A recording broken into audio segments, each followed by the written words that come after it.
Hey guys, this is Nick Christopher from Mob Tales. Thanks for tuning in. Please like, share, and subscribe. Leave a comment or two. We definitely appreciate it. Today we have an interesting guest, Michael Cipiti. He is an actor, very good one at that, and he's been in the game for quite a long time. And he's originally from Cleveland, and he's done a lot of theater as well, which we're going to discuss. And I'd like to say thank you for coming on the show, Mike. Thanks very much. Appreciate you having me. Same here. Well, like I said earlier, telling the audience of your background, you've done a lot of work. Theater, I think at first, and then some film, a lot of film. And what I was originally interested in talking to you about was something you're doing currently, which is Confessions of Carlo Gambino, right? Which is pretty interesting. I know a lot about the character. I know who Carlo was, and a lot of our fans do know as well, obviously. Now I remember, even with all due respect to you, of course, I know the movie with Travolta was not one of the best, but you did play Carlo Gambino in that. I did. In that scene, yes, I remember. I remember your face. I remember watching it. But you've done other roles similar to that prior, I believe. Other mob things, yeah. Yeah, you've done a few. You did something with Tony Sirico at one time. A trailer some years ago with Tony, yes. And he did the Sugar Wars. Sugar Wars based on Angelo Leonardo in Cleveland. Yeah, Leonardo, right. So we're going to get into all that. Okay.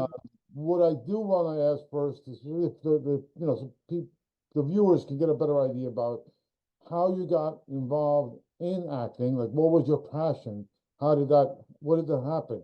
Was it theater first or was it film? I think it was theater first, but maybe you can tell us.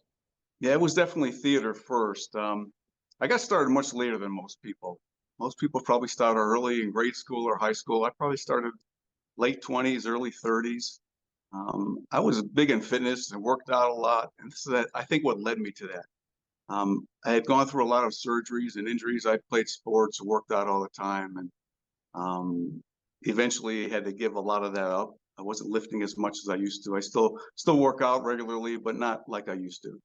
And I still needed something competitive. And theater is something I always wanted to do. So I started taking classes locally in Cleveland. I did start doing theater. I started with that, then got into gradually commercials and corporate training videos and that type of thing. Then eventually that led me to do more film stuff and TV stuff. And I also did a lot of murder mysteries. There were a lot of groups back then that we did a lot of murder mysteries at different locations, and they were most of the mob genre as well. So I played a lot of the mob guys in that too.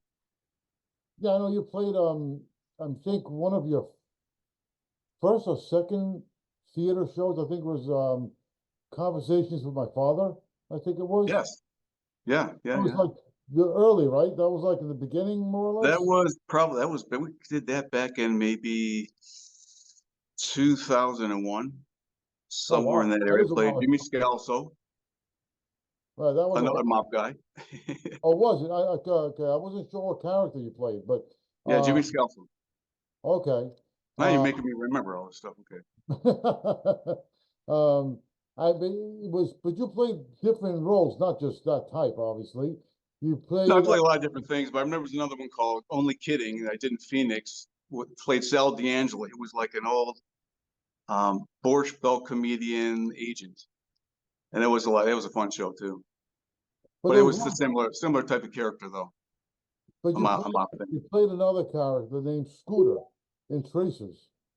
That wasn't necessarily a mob thing. I think he was from Brooklyn. That's what I'm saying. It was something different. Yeah, but that was a fantastic play. It was called Tracers. Shot at we did it at Karamou Theater.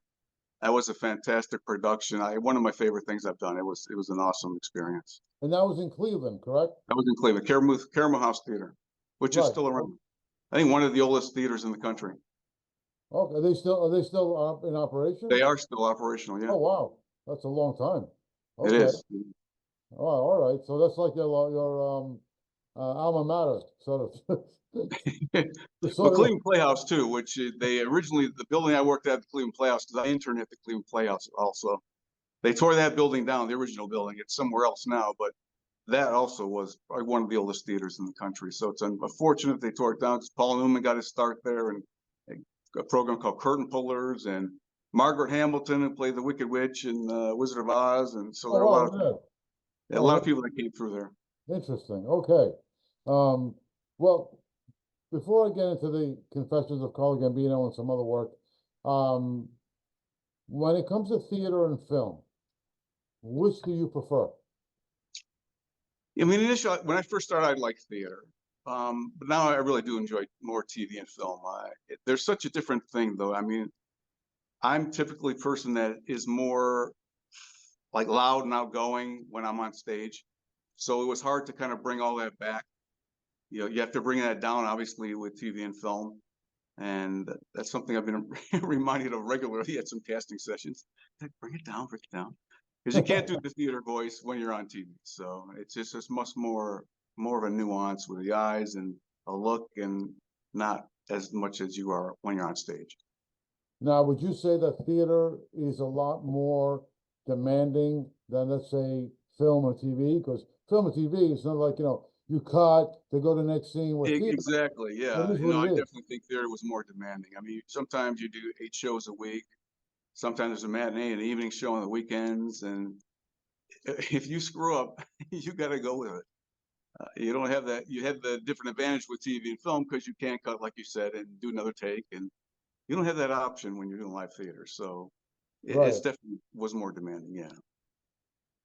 And do you think that, I believe that a lot of really good actors, like yourself, um, Thank have you. become better actors because of doing theater. Like, for example, Al Pacino, De Niro, a lot of guys, even Vinny Pastore. I mean, these guys have done theater first, and I think a really good, really great actors of our time have done stage work. Now, Absolutely. do you believe that's true? Yes. I think they're, in fact, when I did Gotti, during breaks, during our takes with John Travolta and Stacy Keach, they talked a lot about their theater days. So that was very interesting too. Ah, okay.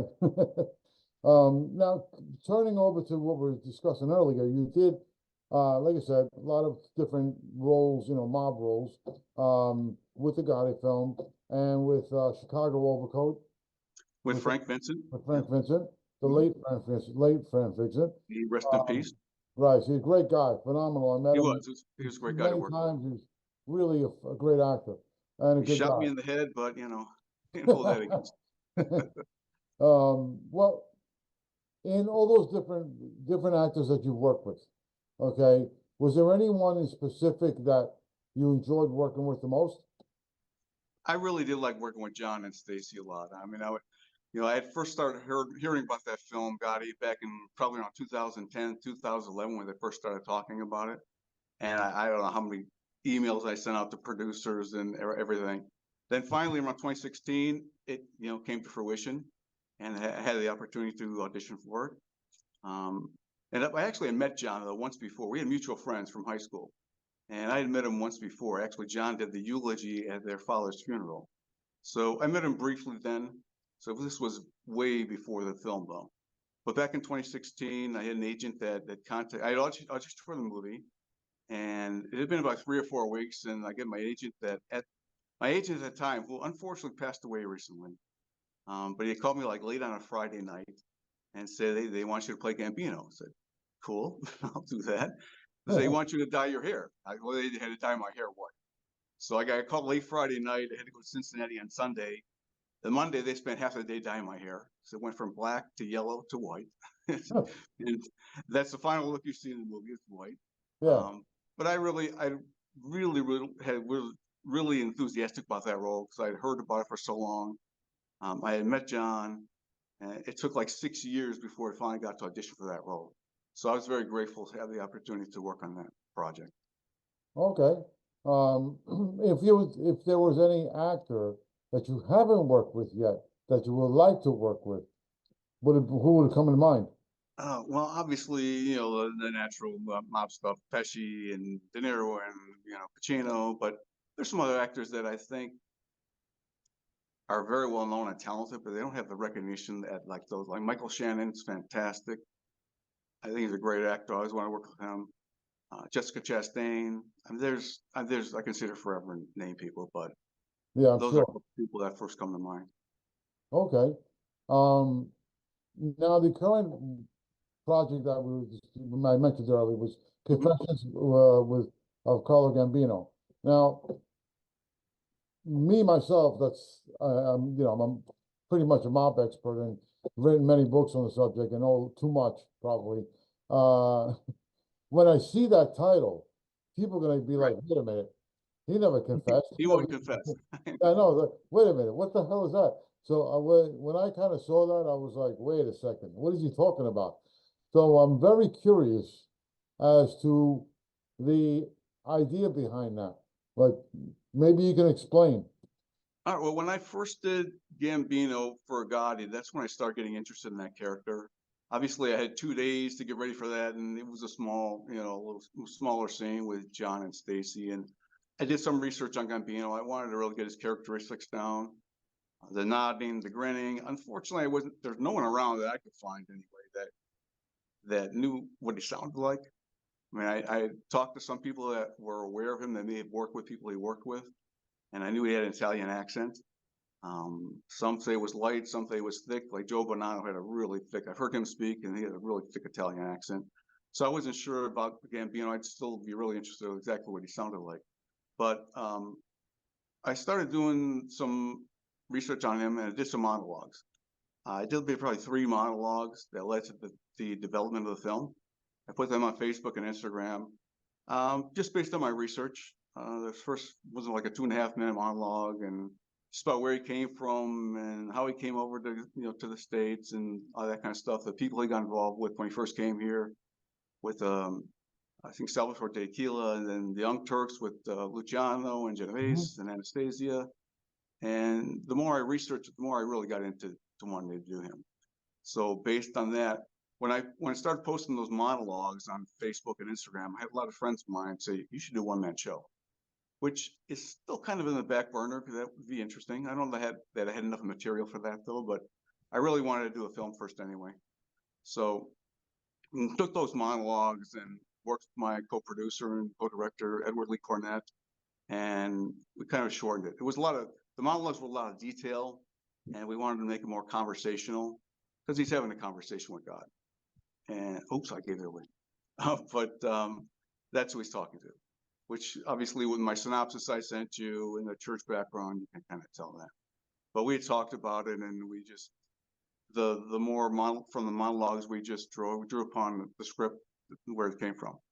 And actually, Edward came up with that title. We were kind of banging around like, what's the title? What's a good title for this? And we had a sit down with Carlo, sit down with God, and then Ed said, hey, what about Confessions of Carlo Gambino? I said, I really like that because he is confessing, but like you said, no one really expects that from him because he would never talk.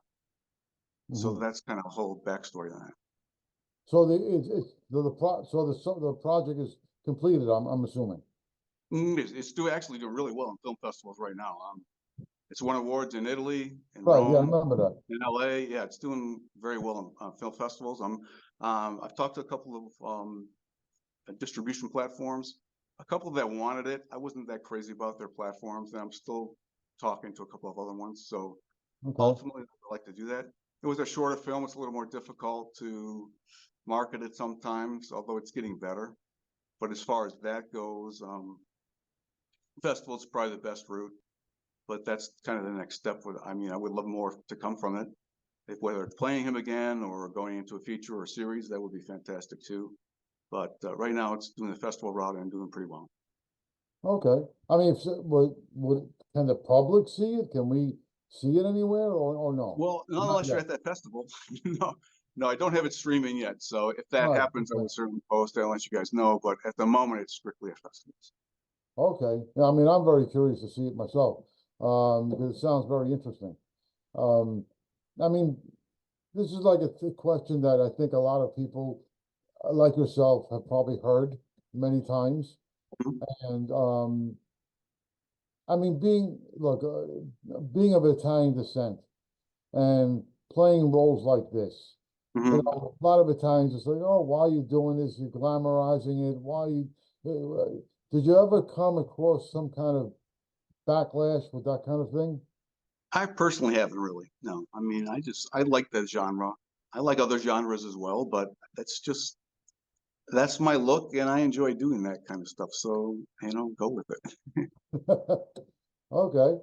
Well, I mean, I mean, being that the case, like, like when Sopranos came out, Hmm. the Italian Defamation League went crazy on it. They wanted to shut it down, blah, blah, blah, that kind of thing. Um, when things like that happen, I mean, does it make you stop and think, oh, maybe I shouldn't play these roles anymore? I'm putting a blemish on my own culture, my own heritage, whatever. No, I don't think so. I mean, there's plenty of Doesn't- other.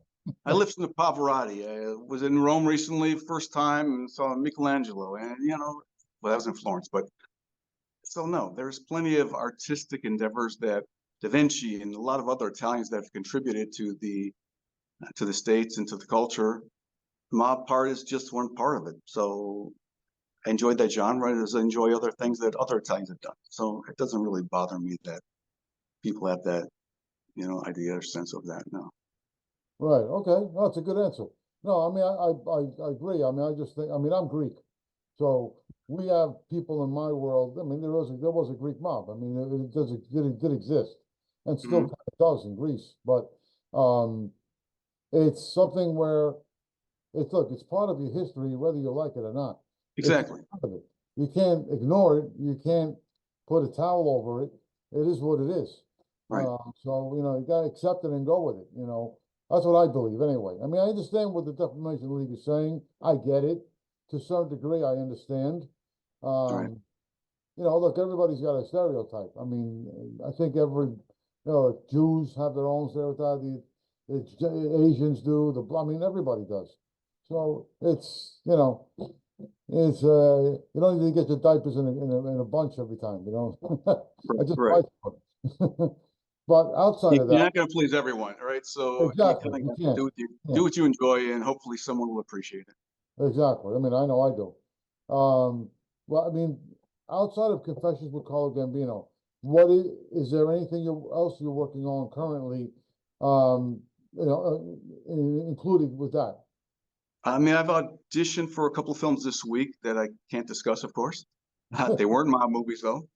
Oh, good. And then Good. I have Okay. been talking to someone ever since Gotti. I've been talking to someone about a couple of projects that they were in development then, and they're getting much closer to being come to fruition right now. So we're talking about some things. That's all I can say at the moment. And then the strike last year took up all three strikes, writers and directors and actors. That took up Yeah. a good chunk of last year, but things are starting to come around now since that was finally settled. So hopefully there will be more opportunities this year. Oh, awesome. Okay. Well, speaking of directors, because you've worked on a bunch of projects, is there any director that you enjoyed working with most? I liked Ivan Reitman. Uh, Again, rest in peace. He passed away not too long ago. He's a perfectionist, though. He did take after take after take after take. So I worked on Draft Day with him, with Kevin Costner and Jennifer Garner and Dennis Leary, and that was a great shoot too. I enjoyed working with him too. But he was really a perfectionist. But I liked working with him. I mean, obviously, with comedies is fantastic. What he did with Schwarzenegger and DeVito and all the stuff bringing Schwarzenegger from Conan to Twins and what's the other ones with Kindergarten Cop. Those types of shows were fantastic. Um, and then there was talk of him doing way past, but there was going to be another version of Twins called Triplets with Eddie Murphy originally as the other brother, which would have been, I think, That's funny. That outrageous. would have It would been have been funny. hilarious. I don't know what happened with that. I don't know if it's still, maybe Ivan's son is going to be. I don't know if that's happening still or who's involved with that still, but that would have been amazing. So I did like working with Reitman, as far as that goes. And after work with the Russo brothers in Cleveland, that was it was a great experience working with them as well, since they came from here and did incredibly well in their careers. So that was fun too. Well, being from Cleveland, which was a heavy mob area at one time. It was. Yeah, big time. It was very, very famous for Danny Green and John Nardi and all those guys. Yep. Now, being from that area, have you ever came to not so much come in touch, but have experienced any of that type of life, that world at all? I was never really a there? big part of that life, but I mean, Danny Green got blown up like 10 minutes from where I live. He came in Oh, on Brainerd and Cedar. There's his office building, comes on his dentist's office, and I live really close to there. So I drive by there every day. So, hey, that's where Danny Green blown up after the 8th or 9th attempt or whatever it was. yeah. When I was in high school, I worked at let's say, somewhat of a connected place that also may have been known for bombings in the past. Won't mention that name because they're not around. That building's still around, but they're not around. So those guys did hang out there, but I was younger at the time. I wasn't really that familiar with, who they were then or anything like that. I probably got more familiar with that like later on. Right. Oh, so you were never drawn to that world at all. You never. No. Yeah, that's a good thing. Yeah, no, my family didn't. We weren't personally involved. And Oh, good. That's a good thing. All right.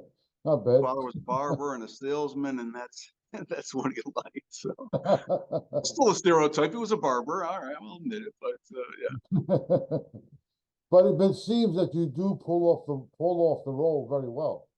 Well, thank you. I mean, I've watched A lot of enough of it. people, yeah, a lot of people would say, maybe he knew people or whatever, he hung around people like that. But very rare, like guys like Joe Pesci. Yeah, Palmentary. I knew that's how he got Bronx Tale. He grew up with that. I didn't grow up with that. Yeah, that's interesting. But I mean, not to grow up with it and be able to emulate it is pretty good. I mean, Well, thank you. I appreciate it. That's real acting. And Sirico is another one. He grew up. That's what he did. Abroad, exactly. Right. I mean, guys like him, I think he just played himself. I don't think he even used lines. That's what I think. Yeah. No, he was fantastic. Yeah. I think Dave changed and said, "Okay, Tony, just be yourself. We're good." For all I know, that's probably what happened. I asked him when I met Sirico, he was just like that too. He was probably well enough. I mean, he was just like that. He was a really nice guy though, but it was the same. He was the same guy. Now you played so with. You're right when you say that. Now you worked with him on, was it Sugar Wars that you guys worked together? No, there was a trailer we did for a film many years ago. Oh, okay. The film turned into something else that he didn't work on. But it was just a trailer. But we shot in Little Italy in Cleveland, and it was a great time working with him. He was a really cool guy. Well, speaking of Little Italy, now I've never been to Cleveland. I've always been curious to go, but I've never been there. Now, you mentioned there's a Little Italy in Cleveland. Is that still like alive like it used to be, or has it changed a lot? It's changed because I mean it's still, I think it's one of the better ones around. I mean, from what I hear, I haven't been to all of them, but I've heard that when they came out with a list that Cleveland's was pretty decent. It's changed though because there's a lot of schools around there. Case Western Reserve is close to there. Then you have the Cleveland Clinic and University Hospitals that all surround that area. So there's a lot of students and doctors that live there now, and so it's changed in that respect. It's not, Danny Green getting blown up every other day. It's more the doctors and the students that are there from the surrounding schools, Case Western Reserve, and again the hospitals and that are in that area. Oh, okay. So it's changed. But it's still it's great places to eat still, and I'm sure. the feast is fantastic. And actually, Columbus Day I enjoy more. It's not as insane as the feast, but it's still a lot of fun. Yeah. Little Italy here in New York is it's little. It became really little. It's a sad thing to say, but it's happening. I was there. I was there some time ago, and I met oh God, I can't remember his name now. Like the mayor of Little Italy, John. Oh, Cha-Cha? Yeah, Cha-Cha.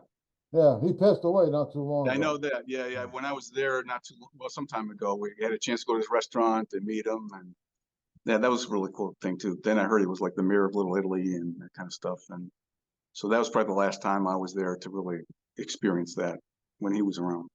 Oh yeah, that's got to be like, oh my God, 7 years ago or something like that.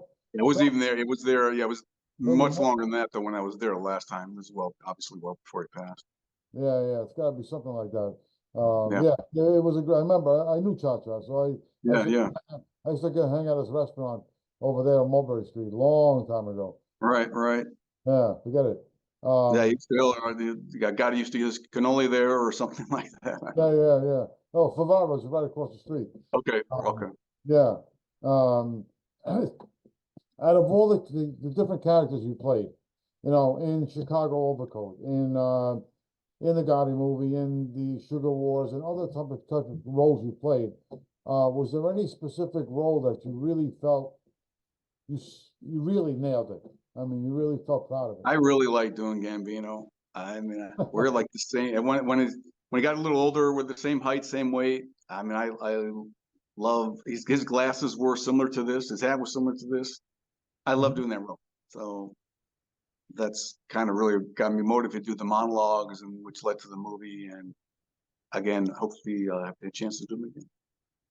All right. I mean, the project is now in the film circuit still Yes, currently. film festival circuit, right? The film circuit. Okay. Mhm. Are you is there any specific ones you're waiting on to hear from currently? Yes. Okay. I'm waiting to hear on Cleveland's. They don't decide till March. There's one in Beverly Hills and Brooklyn. Some of the bigger ones. A lot of the ones I've entered were more online stuff. Hmm. But the bigger ones like Beverly Hills and Brooklyn and Cleveland are coming up over the next 3 to 4 months. So I got fingers crossed for that. So we'll see how that goes. Would you are you looking to possibly expand on that monologue on that project and make it something more? Absolutely. I wouldn't say no to a series at all. No, I would love to do something more with it. Like Or maybe interview, someone else's projects or our own, my own, whatever. Yeah, definitely.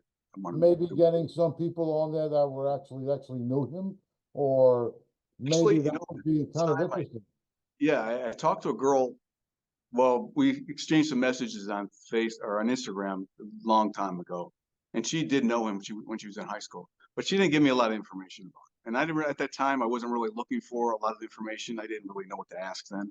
Now I know what I know. What I know. Now I know what I Now want. you know. But a friend of mine actually recently told me about someone that he talked to recently who did know him when she was younger, and I have not gotten a hold of her yet. Hopefully that happens. I would love more information about what he sounded like and more, more characteristics. And I've heard stories. I'm not sure if they're true or not. Some things. I read one um, biography about him. It was just a one-page thing. I didn't have a chance to read the whole book. And this would have been a really cool backstory if it was true. That he lisped. He had a lisp when he spoke. And I don't know if that's true or not, but I was thinking maybe if it was true, is that the reason why he didn't talk? Instead of being afraid of being taped, being caught, on tapes or wires or whatever. So I don't know. I have no idea if that's true. That's what this Yeah, one page said, and I don't know. No one's ever played it that way, and I probably wouldn't. But I was just curious about that. right. I don't know about that one. I never heard that one before. Again, that's Um, the only time I heard it. No one can confirm that, and it may not be true. But I thought that was kind of interesting if it was. But yeah, that is. Like I said, I never heard of that. I mean, all I do know is that he lived on Ocean Parkway in a very modest home. mhm. He drove a Chevy. He didn't dress very flashy. He was very low key, very low key. If he was walking down the street, you would have no clue he was Right. who he was. Well, the only Once vanity he took was his license plates, were CG1. That's like the only thing where he kind of expressed himself was on his license plates. yes, that's correct. That's Mhm. about it. Yeah, it's pretty interesting. He was last of the last of the big shots, in my Right. opinion. You know, Right. uh, but if anybody wanted to check into your work and things you've done, where would they go? You can go to IMDb. There's stuff on there. I mean, a lot of what we just discussed is there. Actors Access is another acting site that's all my stuff is there. If you go to my Facebook or Instagram page, the monologues I've spoke of are there. It's like I did a couple of monologues, and one I got a little, I don't know, I wanted to get a little fancy with it. I decided to do like a Carlo Gambino home movie. So I put a filter on it. It was like an 8mm, 16mm thing where it's like he's talking to him. It turns out he's talking to himself. So again, like you said, he wouldn't actually confess to anyone. But in the end, you see that he's talking to himself. That was a lot of fun. It looked like an old, you get that grainy look to it, and that opening film clip. So yeah, that's another one I've got out there. So those are on Instagram and Facebook. Oh, my last question I wanted to ask you, because you've been acting for a long time. Did you ever think of directing? Yeah, well, I did a little bit in this one. And Word and I co-directed this one. But yeah, there's definitely things doing projects that I would have liked to have done differently than what I was told. So yeah, I would definitely like to do more of that as well. Yeah, and more writing. I've done some short scripts, and so yes, that's certainly something I'm thinking about. Oh, I just thought of something else. Okay. Something I've asked a lot about different actors that I've interviewed. Being the case that, streaming is so big right now, and, even big companies like Paramount have Paramount Plus right now. Do you think that Hollywood is losing a lot of steam based on independent film, which independent filmmakers, I think, are rising? I think the independent market is doing very well. Right. And with the streaming and everything, where do you see Hollywood? Do you think they're going to be, do you see them still holding a very strong base? Or are I they, do. are they I do. I mean, I think it's still fun going to a theater. It's not the same watching on computer or phone or screen. And like Tom Cruise did with Mission Impossible, he did a theatrical first. He wanted to bring that to the theaters first, which he did, and then it goes to streaming. So I think a lot of those films may start out in the big theaters, then go home box office and that type of thing. So I don't think it's going anywhere. I think they'll still be around. Right. Okay. All right. But you do believe that independent film market is still is gaining a lot of steam currently? Yeah, definitely. Yeah, I think so. Yeah, I mean, there's a lot of people that can't afford the $50 million movies and have to do their own thing. So that's certainly, yes, there's a lot of independent films. That's what festivals are for too, to bring those independent films That's right, yeah, to exactly. the forefront. So yeah, that's true. Thank God for that. Well, Mike, thanks a lot for coming on. I really appreciate it. All right, Nick, I appreciate it. Very interesting. And we'll definitely keep in touch. I definitely want to check that project out when it happens. Okay. I'll let you know. Yes, please do. I wish you a lot of luck. Thanks very much. I appreciate the time. Thank you, Mike. All right, take care, Nick. You too, man.